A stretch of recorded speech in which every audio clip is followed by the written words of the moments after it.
Good morning, everyone. Welkom bij allemaal de hoorgedeeld van thuis en livestreaming net.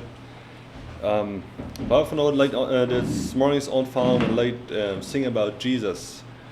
Dat Jezus wat auf uns am Kreuz gestorben ist und hat uns sein Leben hier für unsere Sünde, dass wir kennen, durch sein Blut gerat worden. Sing about Jesus who died to save, for my soul his life he gave. Sing for he's reigning above the grave. Sing about him, yes, sing about him. Sing about Jesus, my loving Lord. Sing about him, sing about him. Sing of his goodness in sweet accord. Sing about him, yes, sing about him. Sing about Jesus who took me in. Sing of his power he saves from sin. Sing of his grace he keeps me clean. Sing about him, yes, sing about him. Sing about Jesus, my loving Lord. Sing about him, sing about him. Sing of his goodness in sweet accord. Sing about him, yes, sing about him.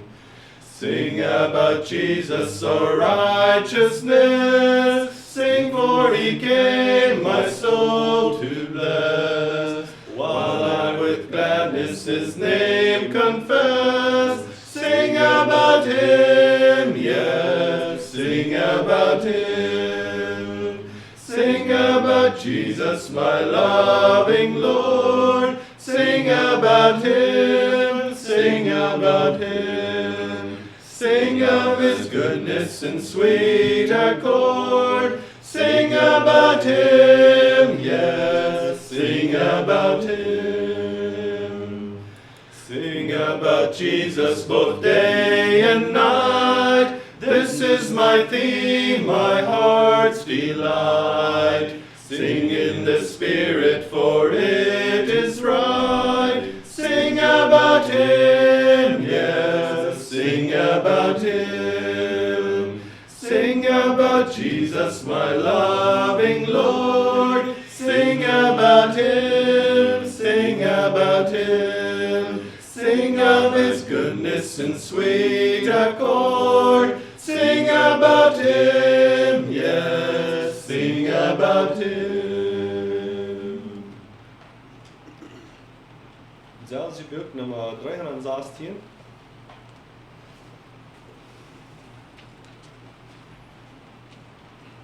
Redeemed, how I love to proclaim it. Nummer 316. Redeemed, how I love to proclaim it. Redeemed by the blood of the Lamb. Redeemed through his infinite mercy. His child and forever I am. Redeemed, redeemed. Redeemed by the blood of the Lamb. Redeemed, redeemed. His child and forever I am. I think of my blessed Redeemer. I think of him all the day long. I sing for I cannot be silent. His love is the theme of my song. Redeemed, redeemed, redeemed by the blood of the Lamb. Redeemed, redeemed, his child and forever I am. I know I shall see in his beauty the King in whose law I delight, who loves lovingly guardeth my footsteps, and giveth me songs in the night. Redeemed, redeemed, redeemed by the blood of the Lamb. Redeemed, redeemed, His child and forever I am. Wil ik de zangbeker nemen? Nummer 174.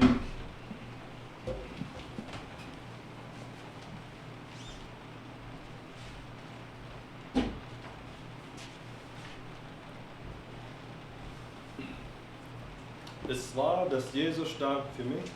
Nummer 174. Es war, dass Jesus starb für mich und büßte meine Schuld, dass Gottes Sohn am Kreuz verblinkt, o wundersame Huld. An dem Kreuz brachte Morgen mir an, und das blinde Auge ward aufgetan.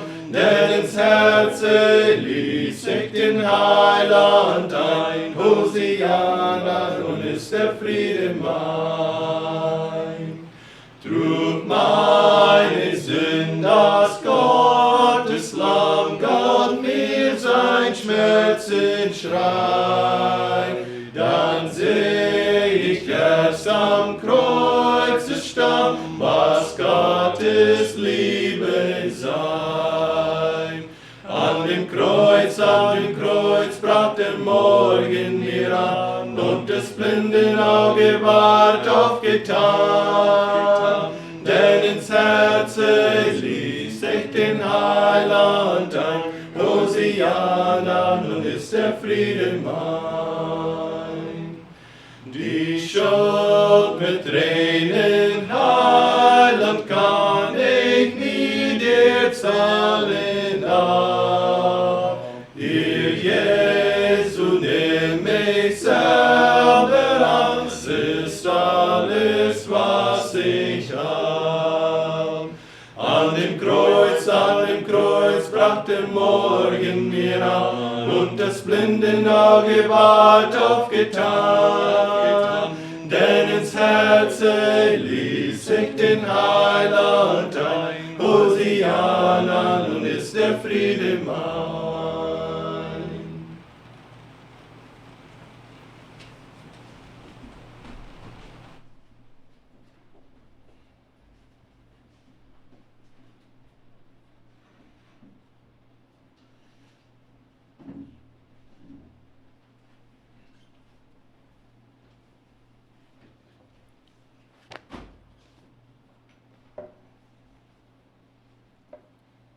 The Lord is risen indeed. De Herr is wahrhaftig opgestaan. En dat is de hoofdoorzaak waarom we hier vandaag morgens taub zijn.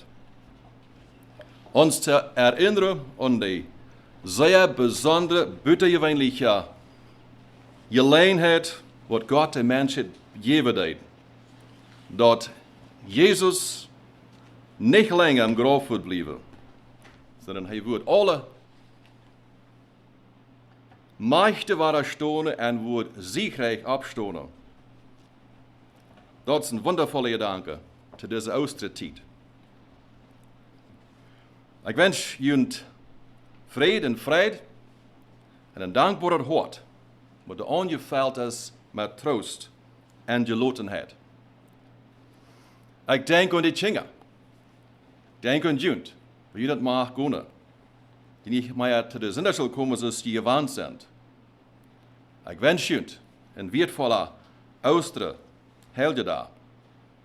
Und das da, wo Jesus auch der Kinderfreund ist, sein Leben gegeben hat, und er wird begraben worden, und er ist auf der wundervolle Weg abgestanden. Und dort macht auch Kinderfrau en dankbaar. Ik denk aan de jugend, wat de jeugd wel te jeen zijn. Ik zie me de tijd, wie we waren, wat het je weinig top komen, oder vielleicht nicht mehr gewöhnlich.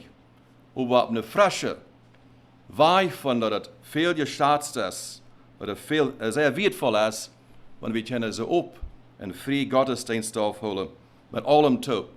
Kinga, Jugend, Lied, Elderlied, Gruffrush, de list is lang. We missen jullie alle. En we jullie gelegenheid te zijn en met jullie toe, maar in gewöhnliche Gottesdienst afholen. Dat is goed. Deze tijd wordt voorbij gaan en we worden terugchecken en God dank als hij ons sterk geholpen heeft. Dat is een zeer wertvolle toezij.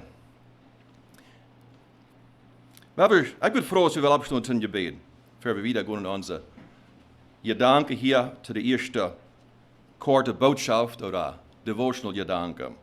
Wir werden uns hauptneigen zum Gebeten. Vater Gott, wir danken dir für deine großartig große Liebe. Wir danken dir, dass du zum Ausdruck kommst an den Sehen, Jesus. Wir danken dir, dass Jesus willens wird, den Weg ganz zu gehen. Alles hand zu legen, alles aufzugeben und sogar sein Leben abzugeben, uns halber. Herr Jesus, wir danken dir, dass du wahrlich wirst, dat Opfer zu sein wird, dien Vater. Anerkennung wird geben als genug. Für ein jeder Sünder, wie immer je warst es, nu es in seinem Wort. Du hast die Schuld betont. Wir danken dir, himmlische Vater, dass Jesus abgestoßen ist, glorreich, in Herrlichkeit, in große Kraft und Macht. Und dass dieselbe Kraft auch in die Kinder Gottes vandaag mooi ist. Du hast Sieg im Leben. Du hast ein Überkommen. Du hast ein Zweig im Leben.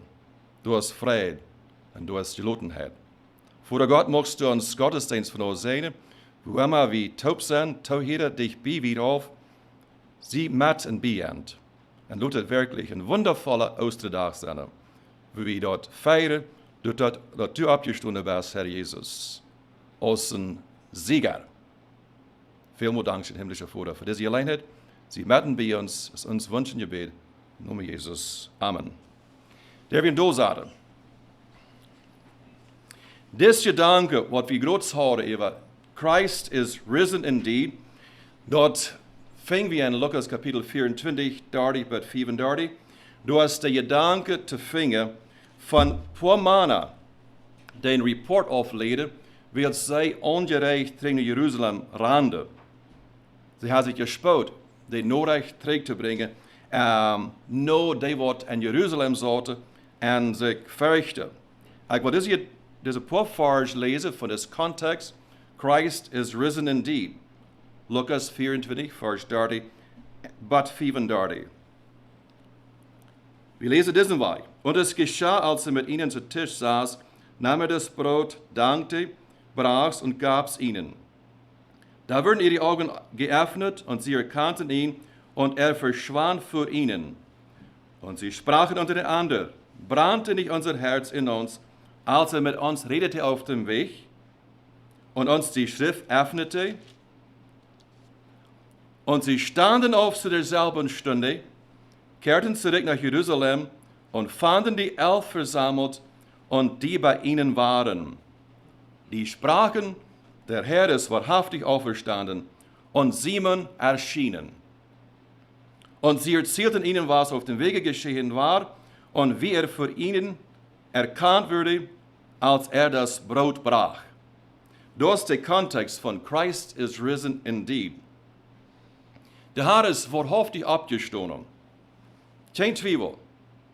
Keine falsche Rede, was er rumdreht. Das wird wahrhaftig, was passiert wird. In diesem Mann wieder Urgezeuge von dem, was sie groß gesehen haben. Dass Jesus mit einem Taub dort und das Brot brach. Und will sie am Erschüttern dann verschwunden. Und er gab diese Jünger, Emmaus Jünger, Anlass, zurück nach Jerusalem zu gehen und die wundervolle Botschaft zu bestärken.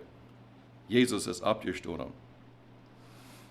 Ja, wie das Gedanke auch zu finden in Matthäus 28, Vers 6, wo der Engel des Herrn Zeugnis gab oder ein Bescheid gab, was passiert wird.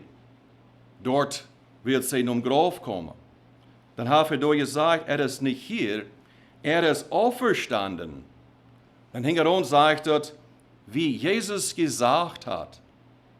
Jesus hat es all verut gewusst, wo diese Geschichte in Engel kriegen. Er wusste, was passieren wird. Wie weet niet wat in ons leven ändern kan oder ändern wordt. Jesus wist al en vooruit wat hij entgegengaan wordt. Kriegsgeschichten sind eenmaal packend en we hebben hier in deze begevenheid ook ganz klar te zijn wat er van sterke Krieg wird zwischen de düstere Mächte en dat Reich des Lichts, Gott sein Reich, gewonnen en de Feind en zijn Mächte musste doorvallen, musste verschwingen. En vandaar kunnen we als Kinder Gottes dezelfde kracht claimen. Der is ook ons gegeven dat we kunnen in irgendding stonen wat we bejenen. Hier is een geschichte wat ik lezen wil. We gaan niet besonders wat vertingen. Vandaag, niet anders is het wondervolle woord Gottes. Maar hier is een geschichte wat niet zozeer om Tingen gaat, maar toch om elderen wat een zin verloren had am Krieg. En wat de mama dat ging, wil zij antwoord dat zien wat een soldaat wird, zijn leven geeft had van zeer tjemmelje mens. En zeer, kunnen we zeggen, vielleicht schier nutzlos, of ook wens onbruikbaar. So ik wil die geschichte op Engels lezen, en we zijn hier in de leerbanen, wat ook ons zal aanscheren. Hier is de geschichte. The Everchef asks, he had to die. The story is told of a young soldier in World War II whose unit was ambushed by the Nazi soldiers. Almost all of them escaped from the flying bullets by running into an old farmhouse. However, out of the darkness came the moans and groans of the men who had been severely wounded. The young soldier did the heroic thing. He crawled out into the night, grabbed the young recruit, or a soldier, and dragged him to the safety of the farmhouse. He saved the men, but even as he himself was going through the door to safety, he was struck by a bullet to his head and killed instantly. A year or so later, the young man for whom this soldier had heroically given his life was back in the United States. The parents of the dead hero asked to meet him. On the appointed night, the soldier came to meet the mother and father of the man who had died for him. But when he arrived at the house where they lived, it was obvious to the parents of the dead hero that he was drunk. They sat at dinner and tried to make conversation, but the man was loud and at times obscene. Toward the end of the meal, he vomited. The parents did the best they could to make their way through a horrendous evening of suffering.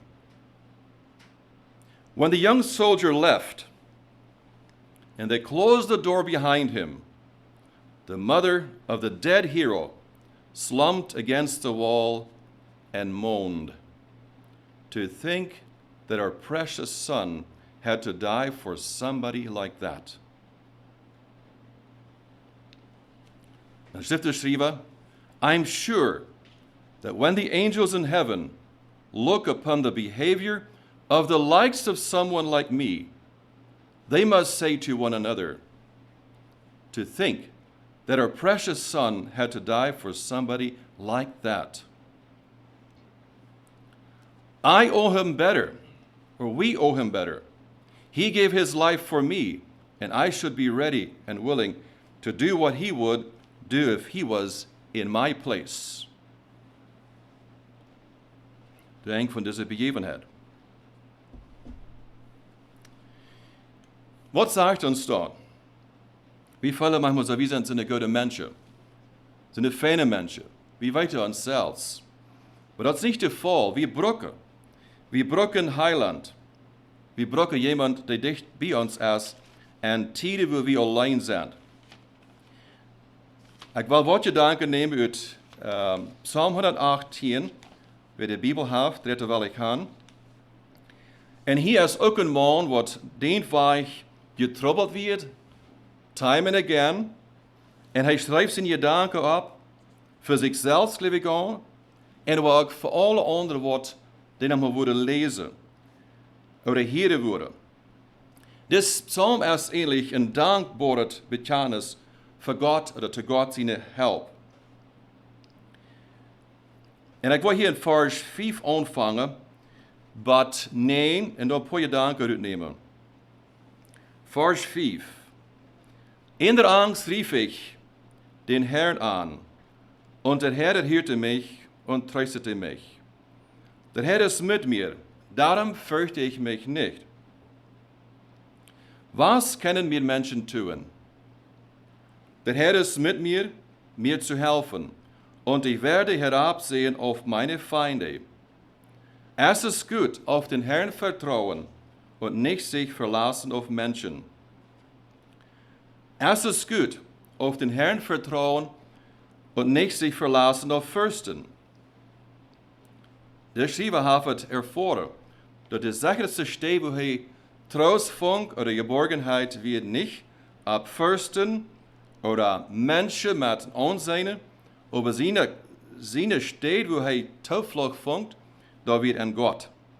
En dem gaf hij anerkenning, zoals hij hem leiden deed en vieren deed en zijn leven.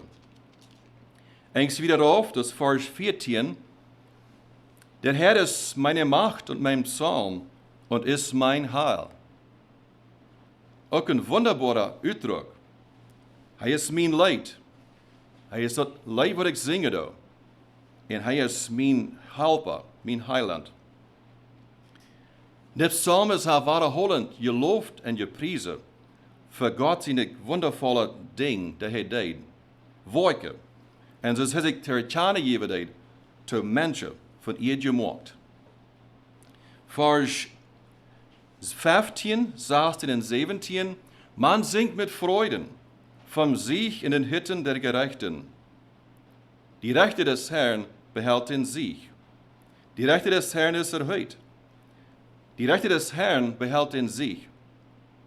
Ich werde nicht sterben, sondern leben und des Herrn Werke verkündigen. Und zu denken, dass Gott hält den Sieg. Hij is de gewennende. Dat zien we ook aan deze Osterdagen. Alles nam zich zo ram als het verher geschreven wird. En niet eind blijft uit. Ook niet dat poort wo Jesus Abstand von dem Tod. Vers 21 sagt, ich danke dir, dass du mich erhört hast und hast mir geholfen. Es ist nicht bloß hier, wenn wer raubt oder betet, aber die Help ist iedermaal gekommen. Vielleicht leren einige Menschen noch wieder geholfen worden. Vielleicht sind die wohl in der Lage bijna, sie wünschen Gott wird kommen und ihnen durchhelfen, aber bleibt anholend. Geef nicht ab. Für die Gott ist erst nicht really eine Option, abzugeben. Sondern vielmehr uns an Gott laten falsch machen.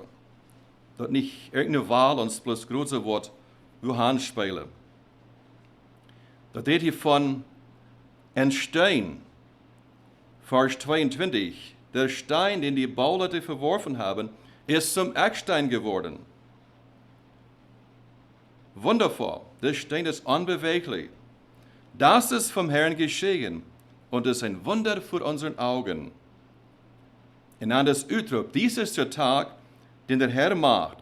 Lasst uns freuen und fröhlich sein. O Herr, hilf. O Herr, lass wohl gelingen. Gedanken, wat de psalmist opgeschreven hat, en die zijn ook vandaag in onze tijd onwanbaar. We kennen die geleven, we kennen die ook in ons leven aanpassen, en dat we niet durven irgendwo onnötig Schuld lijden, because Gott ist op onze zijde. En dat spoort ons aan te loven en te prijzen en te danken, zoals hij vierde dat. Ik wil gleich zum Schluss von dieser ersten korte Ansprache in Gedicht mit Jünt op Eva te gaan. Ik glaube, wat Jünt wird fragen, hier, wat ik nu vragen wil, aber wenn es passend ist, würde ich fragen, was Sie wieder abstonen. Nou, wat ik eine Strophe sage, dann dürft ihr please repeat it. Das ist besonders beschrieben oder geschrieben über die großartige Herrlichkeit, wat wir sehen an das abgestehene Heiland. Geschrieben ist das Lied von einem Mann, der geboren ist in 1951. Sie noemen es Paul Leddington Wright. So, wenn ich erst die Strophe lese, die Strophe für Strophe, das ist auf Englisch, please repeat it. Wat vielleicht fremd hier, aber dat da wenn doch. This man ist ein Conductor. Er hat sehr viele Gruppen angeleitet, die gesungen haben. Er hat auch Instrumente gespielt, das ist der Organ. Er ist Sinne, was er hat leider gedicht und geschrieben, Composer. Er hat die auch gearranged, dass die Mädels sind zu singen. Und das diese Leute würden sehr wertvoll ausgelegt sein, was alle singen können. Aber wir haben von uns bloß dann no sagen. Was eben viel schöner wird hier, wenn wir singen können, alle top. Aber please repeat no me. Thine be the glory, risen, conquering Son. Endless is the victory. Thou o'er death hast won. Angels in bright raiment rolled the stone away. Kept the folded grave clothes where thy body lay. Thine be the glory, risen, conquering Son. Endless is the victory. Thou o'er death hast won. Lo, Jesus meets me. Risen from the tomb. Lovingly he greets me. Scatters fear and gloom. Let the church with gladness hymns of triumph sing. For the Lord now liveth. Death hath lost its sting. Thine be the glory, risen, conquering Son. Endless is the victory. Thou o'er death hast won. No more we doubt thee. Glorious Prince of life. Life is not without thee. Aid us in our strife. Make us more than conquerors. Through thy deathless love. Bring us safe through Jordan. To thy home above. Thine is the glory. Risen, conquering Son. Endless is the victory. Thou o'er death hast won. Amen.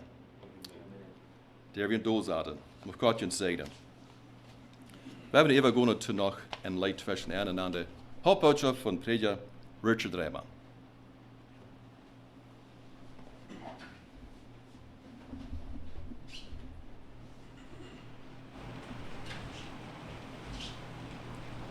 Good morning.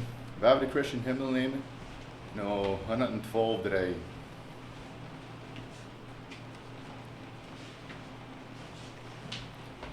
$112.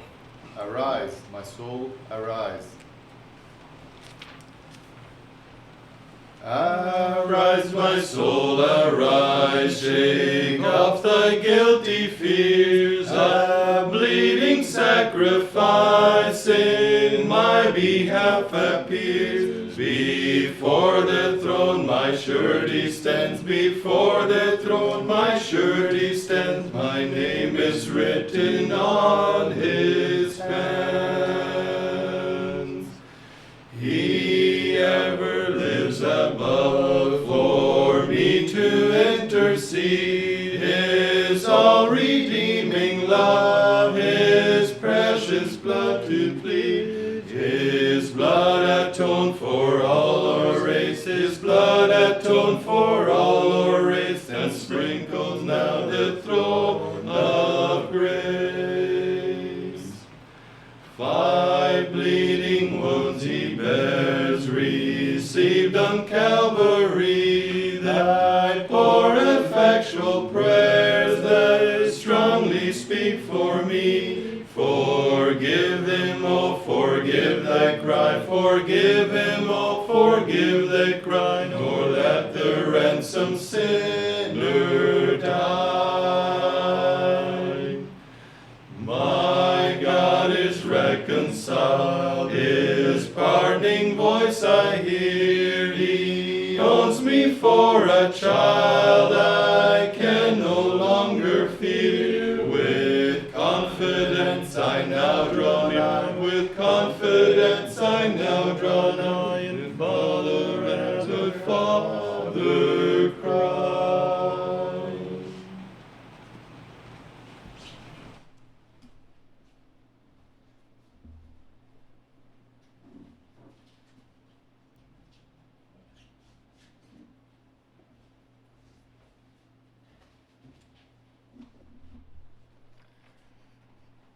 Good morning, everyone. Ik vrij me ook dat ons Herr Jesus für uns gestorben ist, für uns geleden hat und auch abgestoßen ist. Und das ist besonders die. Dat denk wat we vandaag celebrated hebben, dat is dat ons Jesus abgestoßen ist, die Resurrection. Hij nicht im Grab geblieben ist, nicht door bloß gestorben ist und dat het eng ist, aber wie vrij ons grootvader. Dat is een groot wat je denkt, is een grote ding wat Jezus door volbracht heeft, wat God door zijn plan werd, omdat we als mensen willen kunnen geraad worden.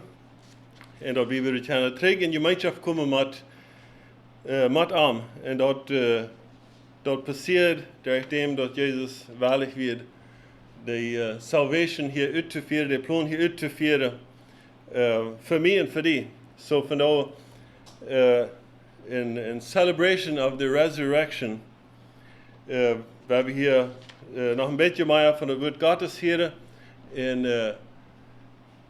En als toen aandoen wordt dat als besonders wordt dat meine dat voor mij persoonlijk, voor die persoonlijk, dat die Heiland abgestoßen is. Dat hij niet bloß begraven is, maar dat hij abgestoßen is.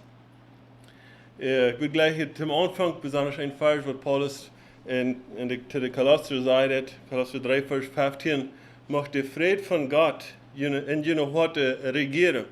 Und ich glaube, dat is een Vers, was mir besonders Rückstärke hat, angedacht in der Zeit, wo wir waren sind. Ich glaube,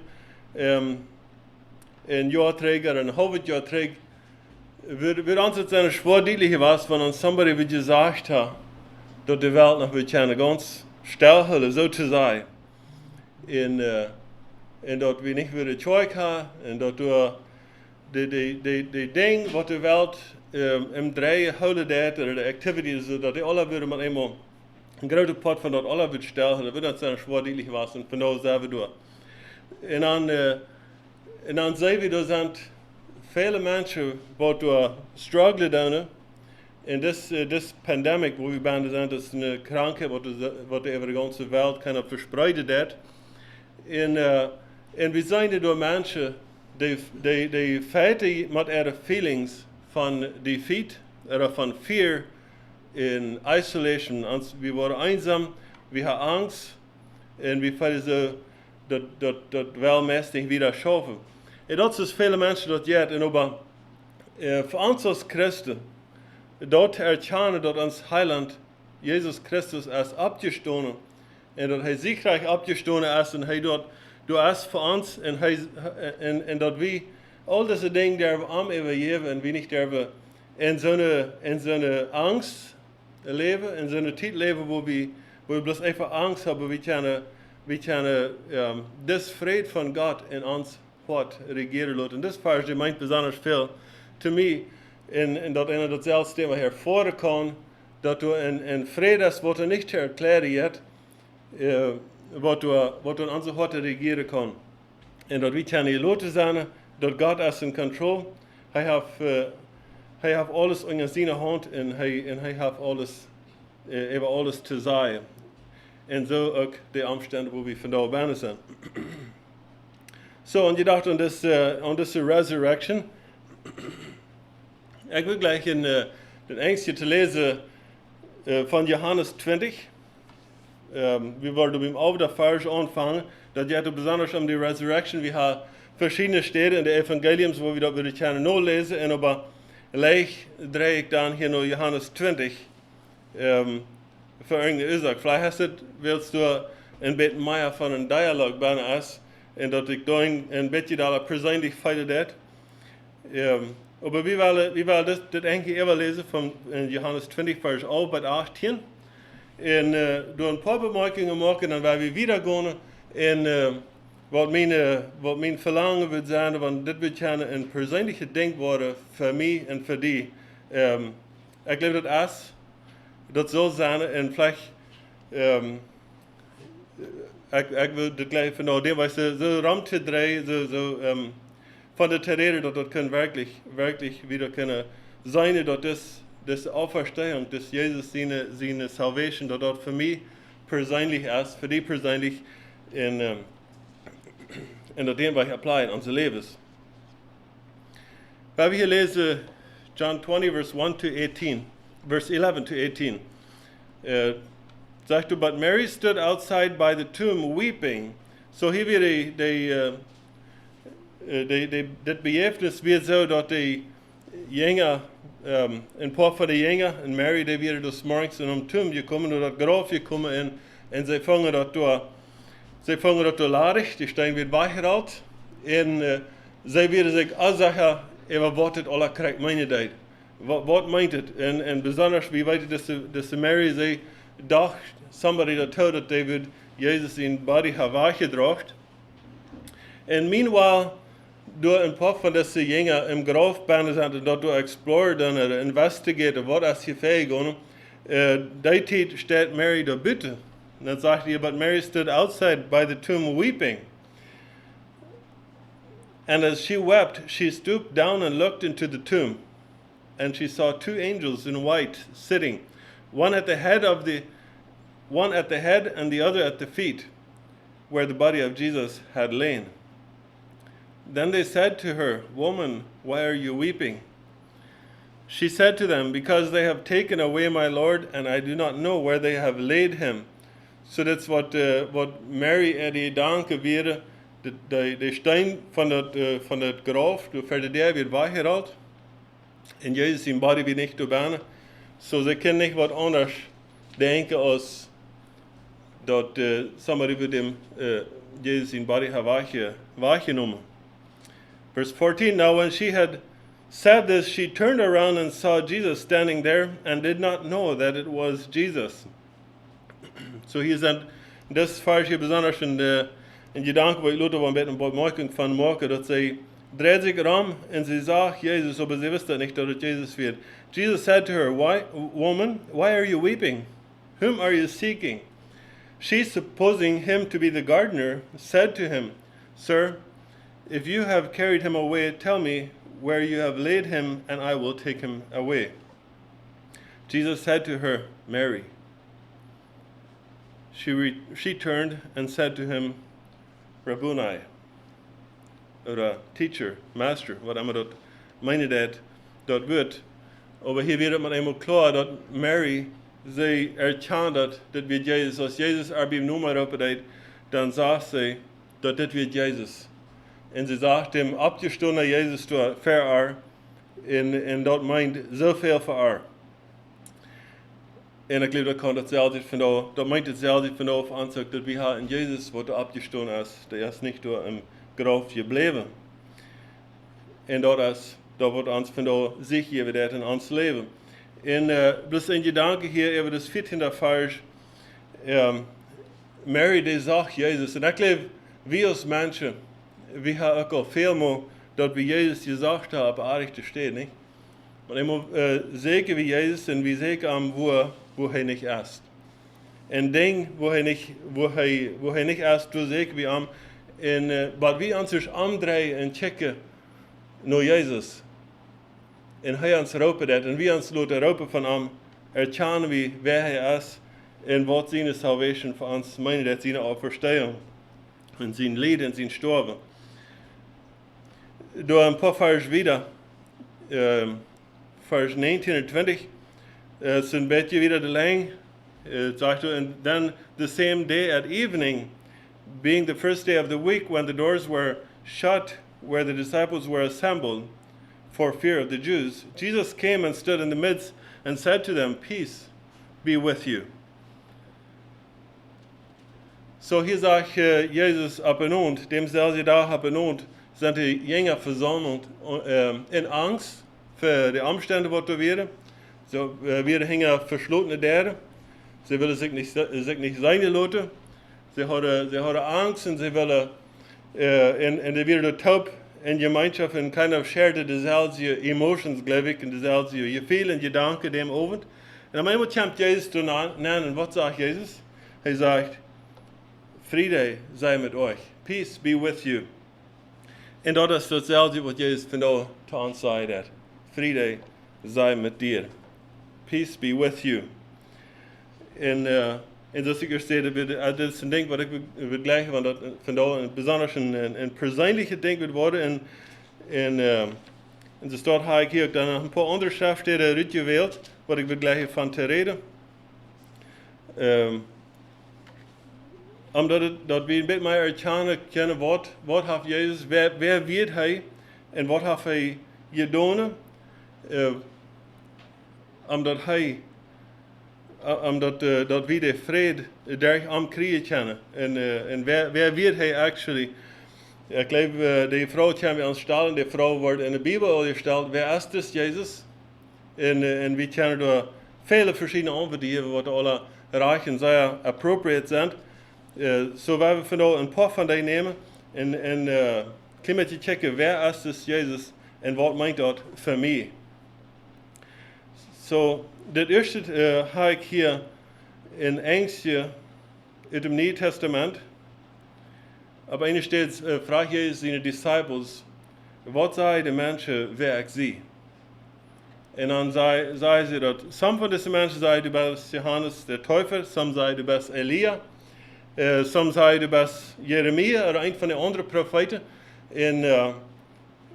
En dat is wat de mensen zeiden, waar Jezus weer, ze willen zich afzeggen, wer dat krijgt weer.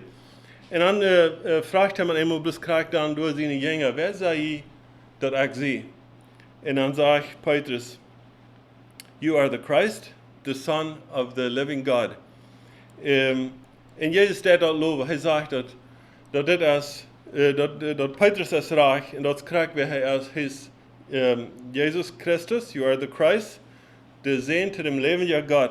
En van dat waar we vandaag niet afwengen. Dat is krijgt bij Jezus als hij is de Christus, hij is de Redder, hij is God zijn Zoon en hij heeft de erlösung volbracht, omdat ik en u kunnen gered zijn en een zekerheid leven vieren. So, tem dat bij wieder bechecken, wanneer je een Bijbel door hebben, mag je wel op naar Jesaja. En we worden hier twee verschillende kapitels nemen in Jesaja 9 en Jesaja 53. En dan werden we die een beetje toebrengen en zijn wat dat zei, wanneer we die twee toebrengen. So vielleicht zijn we dan weer hand en her. Jesaja 9 en Jesaja 53. Dat zijn beides bekende Engel. Jesaja 9, vers 6 en 7. Da sagt het voor, unto us a child is born, unto us a son is given. And the government will be upon his shoulder, and his name shall be called. Dan zijn die noemers wat Jezus zal genaamd worden. Dat is een profetie van Jesaja.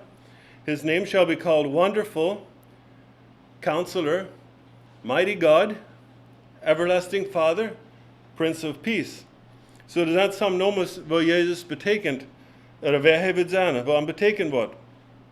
Vers 7 zegt, of the increase of his government and peace there will be no end. So in Jesaja zijn Prophezeiung hier sagt, dat hier wordt een König abstonen, een mighty God, and wonderful. His name shall be Wonderful and Counselor, or we can ook zeggen Wonderful Counselor, dat ook. Een Everlasting Father and Prince of Peace, en dem vrede wat hij geeft, dat lezen we in het Nieuwe Testament ook, dat die vrede wat Jezus geeft, die kunnen we goed verstaan. We kunnen goed verstaan, hoe hij zijn vrede geven kan te zijn kinderen, wanneer het ook in de wereld goed unbedingt friedlich is, maar somehow kunnen we een vrede ervaren. En dat is wat de 7e vers zei, van dem vrede, dus geen eng, there will be no end. So hier zijn deze dingen opgenaamd, en dan wanneer we dan naar Jesaja 53, en we compare dat, en dus zijn nog meer versen, dus zijn nog een aanschrift meer dingen opgenaamd van wer das Jezus is. So we willen eigenlijk gleich, wanneer je nog mal willen wählen, en met een exercise doen, dan wil ik deze twee eng allemaal nemen en dan de twee columns maken daarvan. Een column van de dingen in Jesaja 9, wat ik van Jezus zei, prophezeide, en een column van Jesaja 53, van de dingen wat door je prophezeit worden. Want je nu niet goed dat papier en pen doorrijdt, dan we dat met een imaginary columns maken daarvan. Jesaja 53, du sagt het, wir wollen von Vers 2 bis 7 lesen. Der hier von Jesus prophezeit, sagt, he has no form of comeliness. And when we see him, there is no beauty that we should desire him. He is despised and rejected by men, a man of sorrows and acquainted with grief. And we hid, as it were, our faces from him. He was despised, and we did not esteem him. Surely he has borne our griefs and carried our sorrows. Yet we esteemed him stricken, smitten by God, and afflicted. But he was wounded for our transgressions. He was bruised for our iniquities. The chastisement for our peace was upon him. And by his stripes we are healed. All we like sheep have gone astray. We have turned everyone to his own way, and the Lord has laid on him the iniquity of us all. He was oppressed, and he was afflicted, yet he opened not his mouth. He was led as a lamb to the slaughter, and as a sheep before its shearers is silenced, so he opened not his mouth. So hier zijn die twee engelen, en die hier zich zeer verschieden. En yet, dan die alle van reden van ons heiland, van Jezus, die dan profetieën van hem. En die hier is zich zeer verschieden. Het eerste ding wat we lezen deden, Jesaja 9, dat heet zich godelijk, niet? Wat Jezus in de noemen staat, Wonderful Counselor, een Wonderful Counselor kunnen we zeggen ook nog. Mighty God, Everlasting Father, Prince of Peace. En wanneer we bloos dat nemen, en bloos die profetieën van Jezus willen hebben, dat dit is waar Jezus wat zijn wanneer hij wordt komen. En dan willen we Jesaja 53 nemen, dan willen we zeggen, dit is niet dezelfde. Dit is niet een Prince of Peace, dit is niet een Everlasting Father, or een Mighty God. Maar dat is actually waar hij krijgt weer. Hij weet dit alle, wat het hier in Jesaja 9 zei dat, en hij weet ook dit alle, wat in Jesaja 53 zei dat. So wanneer we nu willen nemen en we brengen deze twee dingen toe, combining the definitions in Isaiah, the prophecies in Isaiah 9 and 53, wat krijgen we dan? Wat geeft ons dat voor een beeld? Wanneer we dat opnemen dan, we hebben een grote, een mighty God, an everlasting Father, a Prince of Peace, and a wonderful Counselor. En dan zegt het door, hij is ook einer wat door, he had no form of comeliness. Want waarom zijn we willen niet wonder wat denken van hem. En yet, aber hij werd a mighty God. En hij werd despised and rejected by men. De mensen die hem verachten, die hem terzijde stijten. En yet hij werd a mighty God. Hij werd a Prince of Peace, the everlasting Father. En dan zegt hij ook, he was a man of sorrows, acquainted with grief. Ik weet niet hoeveel van ons ook dit beleven dan. Dat we ook manchmal sorrows hebben, we are acquainted with grief.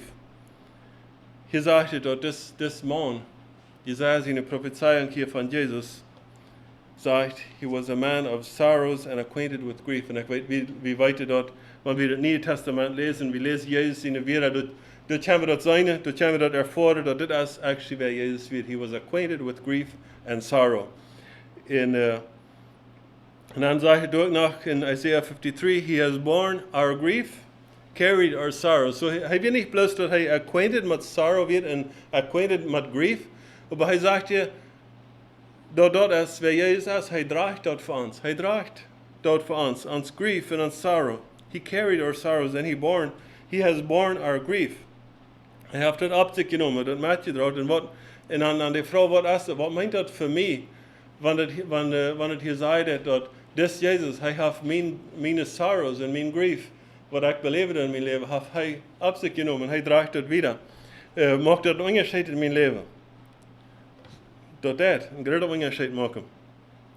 In Jesaja 53 zijn nog meer dingen. Hij zei, he was wounded for our transgressions. Wanneer we transgressed hebben, we zijn besiegt Gott zijn aanleiding gestopt. We hebben transgressed. We hebben ons versündigt.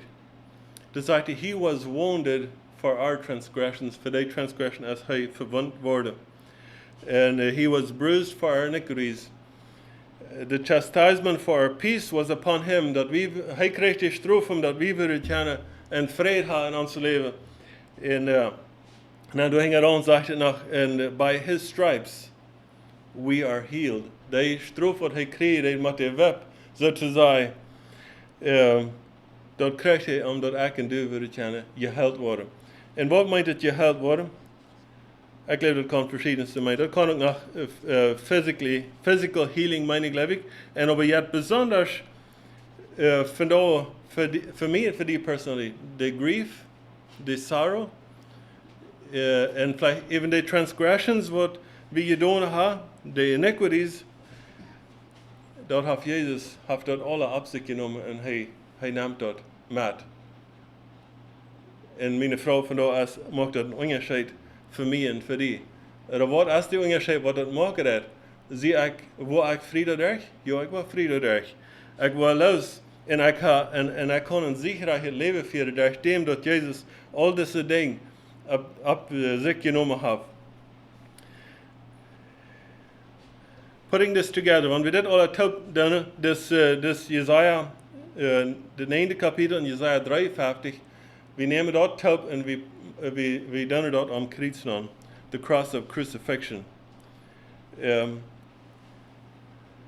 Dan zeggen we met eenmaal dat we hebben hier een wonderful counselor, we hebben hier een mighty God, en we hebben hier een Prince of Peace en een everlasting Father.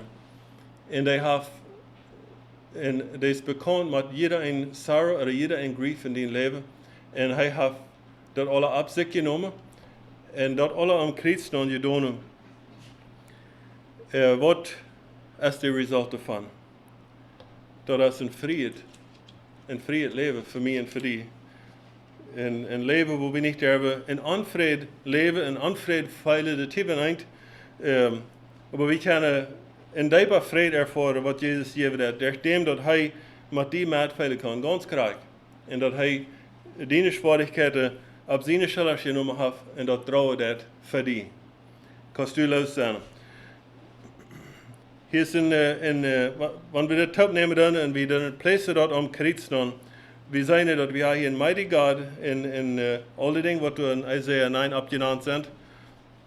En hij heeft geschmaakt van jeder rejection, van jeder won wat du ervaren hast, van jeder rejection wat du gefühlt hast. van jeder grief en jeder sorrow wat du beleefd hast, oder der gegaan, oder bijna best, dort kan Jezus alle maat vallen. Hij wil dat alle op zich nemen, hij heeft dat alle op zich genomen, en wie kunnen dat los zijn. En dat alle am kruis. Non genoemd. Hij deed het niet doen, wenn hij overloaded werd, dat hij sterven deed, met alle dingen wat hij op zich nemen deed. Maar veel meer dat hij wil hebben dat dieses een gelegenheid kreeg. Dat hij die welen deed, omdat du am navolgen. Dat is Jezus zijn ziel hierbij. En hij sterft er niet, wils meine zijn am sterven mögen, maar wat hij zichzelf welen deed te sterven voor die. En nu wil hij sterven is, en hij is opgestaan. We lezen nog meer davon im Neuen Testament. Nachdem dat hij opgestaan is, kunnen we een siegreiche Leben führen. Nachdem dat hij opgestaan is, maakt een onderscheid. Hij zegt, we lezen dat ook in Hebreeën 9.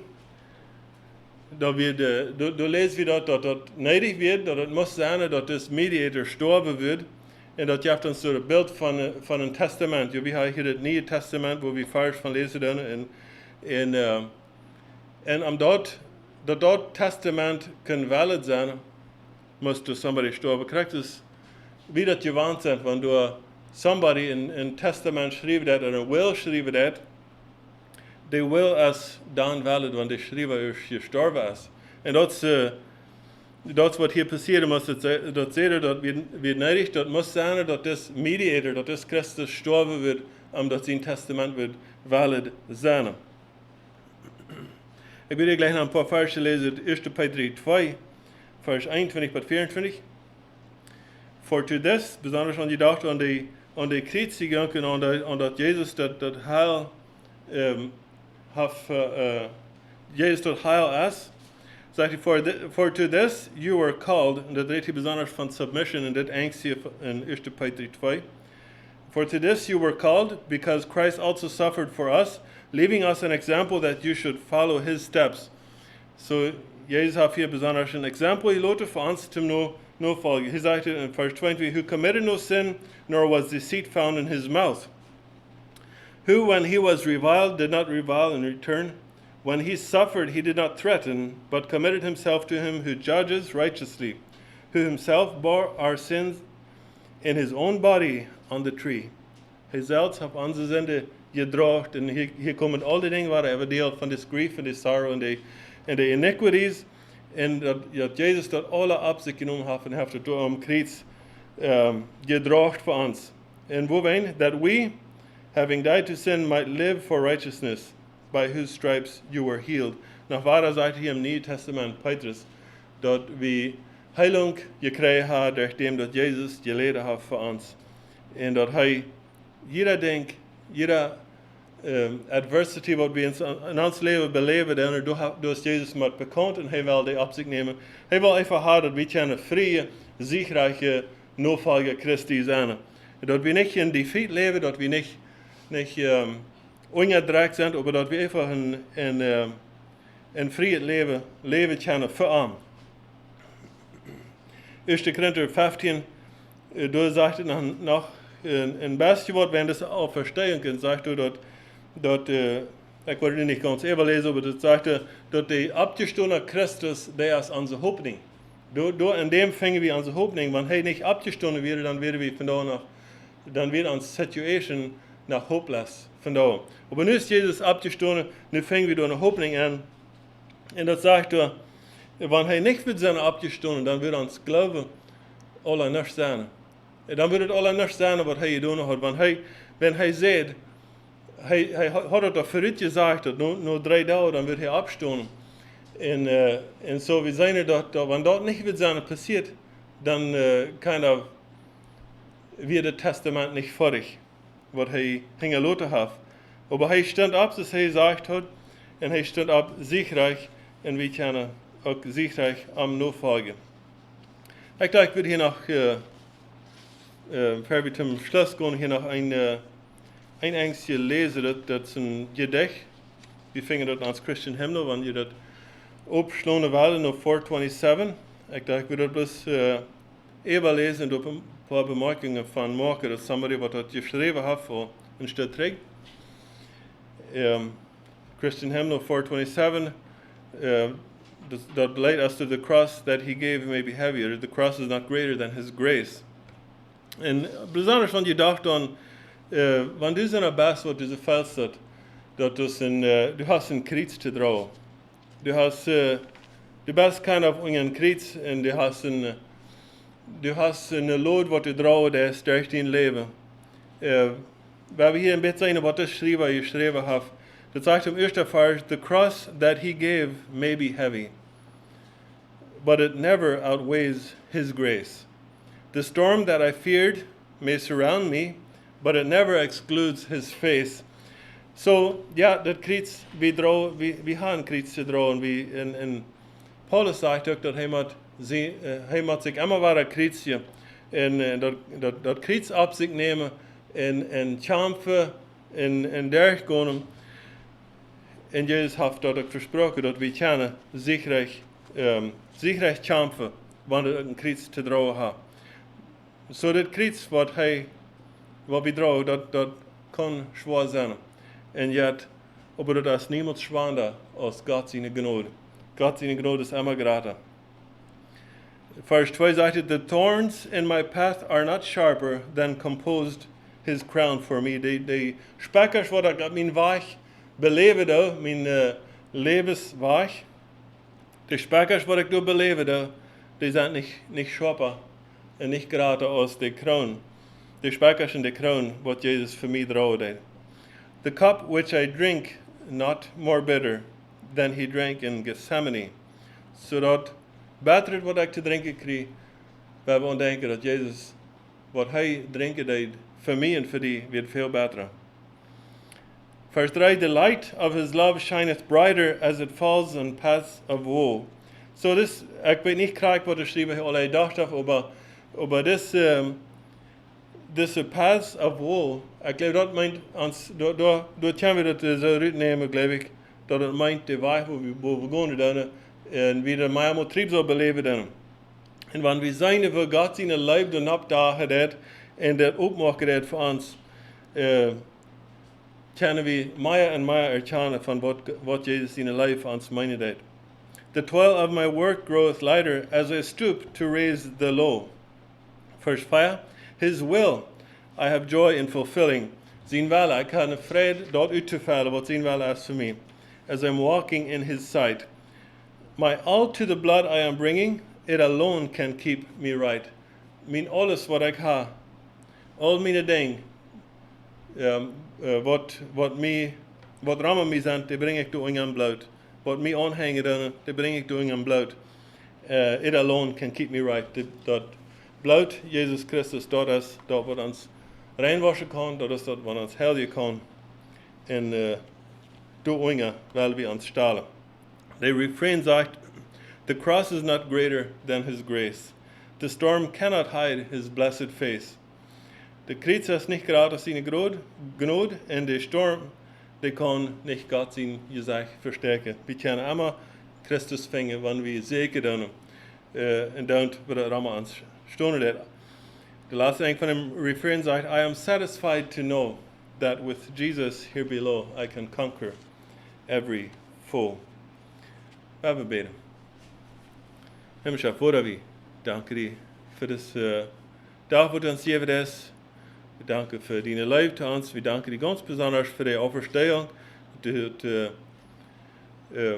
Die Salvation hast durchgeführt, möglich gemacht und dass du nicht hingeweis abgegeben hast, aber halt, dass wir von dem Frieden, der Friede erfahren, was du gegeben hast. Und dass wir in Sicherheit leben führen. Und Herr, dass du uns helfen hast in uns Weg, wo immer wir gehen, wo immer wir uns befinden, dass du uns so durchführen wirst. Und dass du die Finger lässt von uns zu allen Titeln. Herr, du dank für die Ferien. Wir beten, dass du wieder bist. Durch diese Zeit, wo wir sind, help uns, dass wir können mehr in den Wörtern anchecken, mehr studieren und alle die Segen. Und wir beten auch, dass diese Zeit, wo wir nicht taub kommen und nicht versammelt ist, wenn dich dat we bekennen de tijd zijn wat ons met Nora naar die brengen en Nora toebrengen als een gemeinde wat die deine deed. We bidden ook voor de government. Moest u door ook die personen aanleiding geven, wem die net gezegd hast, wat het land verstonden dan, moest u den wedstrijd geven en den aanleiding geven naar die welgevallen en haar dat durch dit wat u hast naar de toekomen in deze wereld, dat we kennen, dat die dingen besonders willen kennen gebeterd worden doordat en dat we daar die zeker worden en die anerkenning geven als ons Heer en ons Heiland. Moest u dat geven in Jezus' naam. Amen.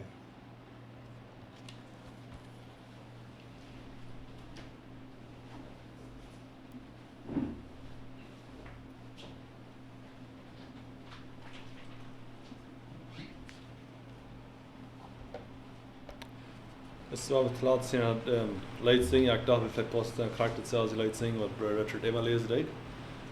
It's in 427 in Christian Himmel. The cross is not greater. The cross that he gave may be heavy, but it ne'er outweighs his grace. The storm that I feared may surround me, but it ne'er excludes his face. The cross is not greater than his grace. The storm cannot hide his blessed face. I am satisfied to know that with Jesus here below I can conquer every foe. The thorns in my path are not sharper than compose his crown for me. The cup that I drank not more bitter than he drank in Gethsemane. The cross is not greater than his grace. The storm cannot hide his blessed face.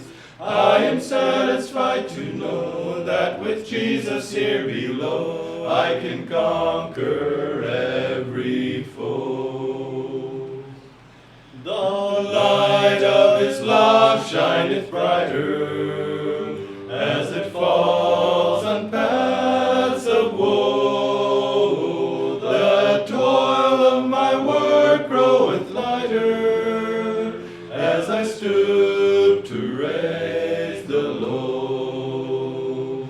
The cross is not greater than his grace. The storm cannot hide his blessed face. I am satisfied to know that with Jesus here below I can conquer every foe.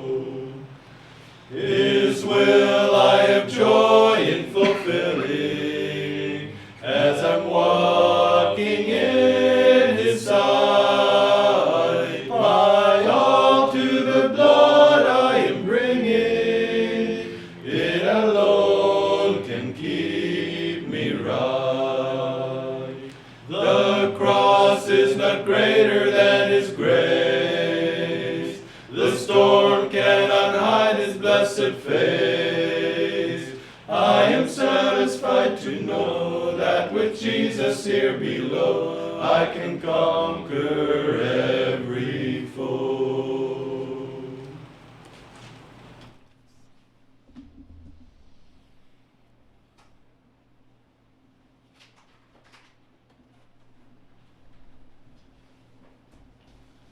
I am satisfied to know that with Jesus here below, I can conquer every foe. Dankzij voor dat weervolle leid aanleiden. Dus ook dankzij Richard voor de boodschap. Het woord Gottes, tietje mees en ook gedanken bijna waar God geholpen heeft. En we zien dat alle tijd wat er al in de profeten geschreven stond. Ik wil het dankzij zijn onze gezangleider voor ons hier deze week helpen. En ook onze technicians voor dat gereedschap opstellen. Dat Anstellen alles, dat jeder kennen dort bij uns im Haus hier, oder wo wir hier sind. Ein Ding, was wir, glaube ich, missen, als die Zeugnisse noch in der Titel steht. Gedanken, was die haben, durch die Botschaft gekriegt oder durch den Gesang. Ich wünsche, ihr könnt irgendeinen Weg finden, dass ihr das somebody mitteilen könnt, was ihr geredet habt oder angeschrieben habt. Und wenn nicht, vielleicht werdet ihr das bloß mal wo abschreiben. Ein Blatt Papier oder was, aber bringt das raus. Wenn auch nicht die Gelegenheit so ist, als wir es gewohnt sind, dass du die Gelegenheit ist, zum beten Gedanken, nähendreken, dass wir alle hier worden. So mag Gott je segnen und sehr viel Dank für diesen Weg Zeit nehmen und diese Botschaft hier. Mag Gott ihn wird segnen. Der Gedanke ist, wenn wir mit vorabchecken in morgen, aus der Montag, die meeste weten dat geplant wordt, bloß einmal eine Wiederholung, dat de redner sind Josef Remmer für die erste Port und der Hauptredner wird Bruder Peter Udig sein von Gnodeveld. Ich denke, dat wordt ook dort link geschickt worden, wo je dat kennen, dann zijn morgen über Livestream. Ich glaube, wir sind nicht von der bekannt machen, was ich anweit oder mir überlegt sind worden. So, wir wünschen Ihnen sehr gute Osterheldendag. Dus daar kunnen je zijn de dag zijn. Hier met je Noah, je vriend, met je family top, dat einzelt, oder een poortop, oder dat kunnen een wertvolle gemeenschap zijn. Mag je de vers met je wat we vingen in 1 Korinther kapitel 15, vers 57 en 58. Gott aber sei Dank, der uns den Sieg gibt durch unseren Herrn Jesus Christus. Darum, meine lieben Brüder, seid fest, unerschütterlich und nehmt immer zu in dem Werk des Herrn, weil ihr wisst, dass eure Arbeit nicht vergeblich ist in dem Herrn. Die Gnade unseres Herrn Jesu Christi und die Liebe Gottes und die Gemeinschaft des Heiligen Geistes sei mit uns allen. Amen. Das ist die Versammlung durch.